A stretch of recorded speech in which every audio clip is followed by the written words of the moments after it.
সব বন্ধু একসাথে ঘুরি, এর মধ্যে একজন বন্ধু আছে যে শুধুমাত্র বিবাহিত নারীদেরকে টার্গেট করে মায়া জালে আটকানোর জন্য। এই ক্ষেত্রে আমরা তাকে কিভাবে ফেরত আনতে পারি?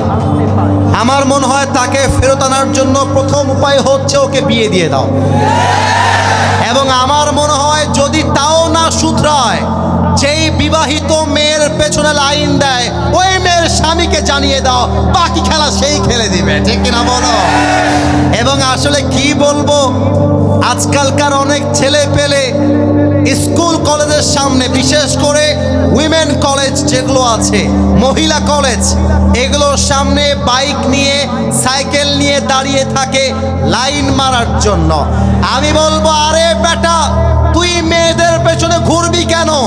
তুই তোর জীবনে এত বড় হবি, এরকম কয়েক লাখ মেয়ে তোকে বিয়ের জন্য লাইন ধরে দাঁড়িয়ে যাবে।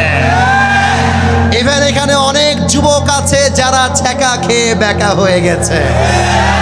আমি বলবো, বিবাহিত মেয়ে তোমার জন্য নয়, আরে আল্লাহ তোমার জন্য ফাতেমার মতো মেয়ে রেখে দিয়েছে, ঠিক কিনা?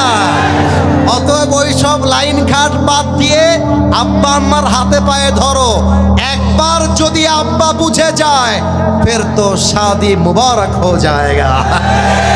আল্লাহ তুমি যুবকদেরকে এই নারীদের পেছন থেকে ঘোরা থেকে হেফাজত করো, পড়েন সবাই আমিন। হুজুর, বিয়ের উপযুক্ত বয়স হয়েছে কিন্তু বাবা মাকে বিয়ের কথা বলতে পারছি না, এই বিষয়ে একটু কথা বলবেন যেন বাবা মা বুঝতে পারে। আমি আমার আব্বা জানদের পায়ে হাত রাখবো। শীতকালে যুবকদের কম্বল দিয়ে শীত দূর হবে না, ল্যাপ দিয়ে শীত দূর হবে না। আরে যুবকদের শীত দূর করতে ঘরে ঘরে বইয়ের দরকার। আমি আমার পাবনার মাহফিলে বলেছিলাম, এবারের সংগ্রাম বিয়ের সংগ্রাম, এবারের সংগ্রাম চরিত্র রক্ষার সংগ্রাম, এবারের সংগ্রাম গার্লফ্রেন্ডকে বাদ দিয়ে বউ ধরার সংগ্রাম।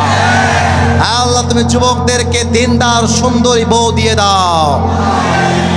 জামিন কয় না, ওই শালা বউ পাবে না। জোরে সোরে পড়েন সবাই আমিন।